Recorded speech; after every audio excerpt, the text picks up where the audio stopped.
Puro ka na lang duda, puro ka na lang tamang hinala. Siguro hindi mo na ako pinagkakatiwalaan. Ayan yung madalas na marinig ninyo sa isang lalaki kapag tinamaan kayo ng instinct ninyo kung siya ba ay nambababae o meron na bang ibang kabit.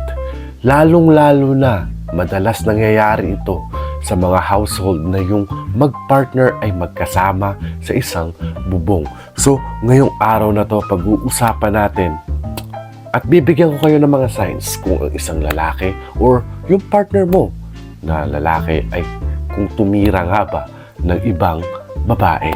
Pero bago yan, i-shoutout muna natin ang ating mga mahal na subscribers na nagpapa-shoutout since last week. At kung gusto niyo pong masama sa shoutout section, mag-comment lang po kayo sa video na to at for sure next week ibabasahin ko po ang inyong shoutout. At huwag niyo rin pong kalimutan lagyan ng address kung taga saan po kayo, kung saan city po kayo nakatira, kung saan bansa po kayo nakatira.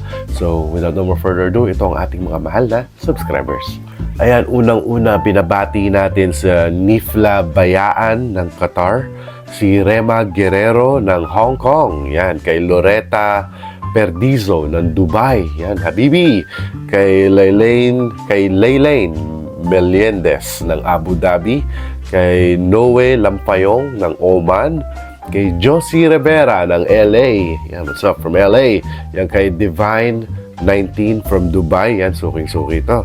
And then kay Helen Villasica, isa ring matagal ng taga-subaybay natin dito sa channel. Maraming salamat po at mostly nagpapa-shoutout is mga kapwa ko ring mga OFW. So mag-iingat po tayo kung nasan po tayo sa lupalop ng mundong to at unahin po natin ang ating kalusugan. So, let's go back to the video. Mga senyales kung meron na nga bang ibang tinira yung partner mong lalaki. So, number 1 is kapag meron kang naamoy na pabango sa kanyang damit, lalong-lalo na pagkatapos ng kanyang trabaho or pagkatapos ng kanyang shift, you know. Ito, bibigyan ko kayo ng tips. Una-una niyong gawin, pag tinanggal niya yung damit niya, malamang lalaki, saan-saan niya yan itatapon? Saan-saan niya lang yung ilalagay yung damit niya na yan? So, gawin mo, papasokin mo muna siya sa kwarto, amuyin mo yung damit. Kayo girls, alam niyo naman siguro yung amoy ng pambabaeng babango, di ba? So, kapag meron kayo na amoy, from maybe nangyari yan 2 to 3 times siguro, mag-umpisa na kayo magtanong or huwag kayo magtatanong kung ano kasi mostly we guys are good. Magaling kami magsinungaling. Alam niyo yan, magaling kami magsinungaling. So, hulihin niyo sa phone pag tulog. Yung mga tipong ganung bagay. Kasi nangyari na sa akin, nagawa na sa akin yan. Job, admitted ako, nagloko din ako dati. So, ganyan ginawa ng ex ko dati. Sine-check niya yung phone ko. Pag tulog na ako, nilalagay yung passcode sa, tinatapat lang yung cellphone sa mukha ko para magbukas yung phone ko. And that is the most effective things that you have to do, girls, na tested and proven na nga. At ako'y nahuli nga noon. So, yeah. Amuyin nyo yung damit niya kung meron pabango.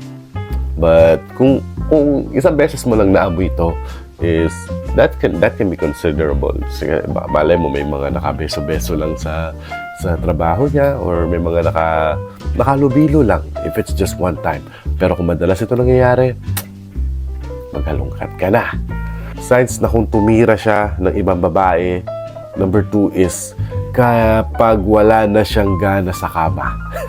Medyo nabubulol tayo kasi medyo may kabastusan. Kapag wala na siyang gana sa kama. The basic explanation sa part na to is kapag wala na siyang gana sa kama, it only means na ganado na siya sa iba. Di ba? Kasi meron nga tayong kasabihan na kapag yung mainit na tubig, di ba? Kung mainit na tubig ay nawala habang naliligo ka, may ibang gumagamit nito. Analogy lang to, metapora lang to. Kapag nagsha-shower ka na mainit na tubig, tapos biglaan na lang lumamig, ibig sabihin, merong gumagamit nito. Naintindihan nyo? Let that sink in first. Hindi ibig sabihin may gumagamit na niya kasi nalalamig na siya. Ginamit ko lang yung metaphor na yun, yung tubig. Kasi, malamang pagod yan. Kasi, kakatapos na lang dun sa isa, di ba? Siyempre, uuwi sa'yo, pagod na yan, matutulog na lang yan. So, that's the mere signs always na pinaka-obvious signs to. Napaka-obvious signs to para sa lalo-lalo sa mga magpa-partner na magkasama sa isang bubong. So, you girls, you know already what to do. Alam nyo na yung kailangan yung gawin para malaman kung di ba? Minsan sa sobrang extreme nga ng mga babae, minsan habang natutulog yung asawa nila, inaaboy pa talaga nila yung yung ari ng lalaki, di ba? May mga tipong ganun. So, yeah, kapag wala na siyang gana sa kama sa'yo, especially kapag tumagal na ito ng mahabang panahon na parang nawala na yung spark sa kama, nawala na yung gana niya sa'yo sa kama, I'm sorry, but mag-isip-isip ka na. Up next is kapag hindi na siya nag-update. Kasi gawain ng lalaki to Gawain ng lalaki to na everything that he do, i-update niya sa'yo. Lalong-lalo na pag bago sa relasyon. Lalong-lalo na pag mag-isa ka lang sa buhay niya. Halos lahat, ultimo pag CR niya, i-update niya yan sa'yo. Pero as time goes by, naiintindihan niyo naman siguro, meron na lang slight update. Pero magkaiba yung slight update sa walang update talaga. Yung tipong, papasok na ako ng trabaho, whole day walang text, whole day walang update sa'yo na kamusta ka dyan, or eto ngayon ako, may nangyari ngayon. Tapos, ganun, papasok na lang sa trabaho, uuwi na lang ng bahay, mga tipong ganun bagay. That is the playing safe mode of the guy na, he's making you comfortable sa ganyang setup ninyo. So, if I were you girls, check out that little sign. I know, ini-ignore nyo yan palagi, yung senyales na yan, but that is also one of the good signs. Up next is kapag palaging ubos yung pera niya. Yan ang pinaka-mainly obvious stuff. Kapag ubos palagi yung pera niya, saan niya ginagastos? Ano pa may pinagkakagastosan ng isang lalaki kapag wala ka namang nakitang bagong gamit o bagay sa kanya na, may bago siyang biniling damit? Wala. Bakit ubos yung pera niya? Kasi meron na siyang iba pinagkagastosan. So, yun lang naman yung pinaka-basic analogy dyan.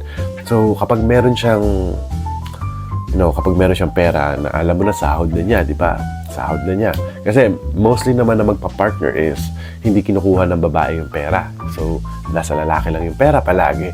So, kapag lagi na uubos yung pera ng lalaki, alam mo na ibig sabihin niya natin, napaka-basic yan.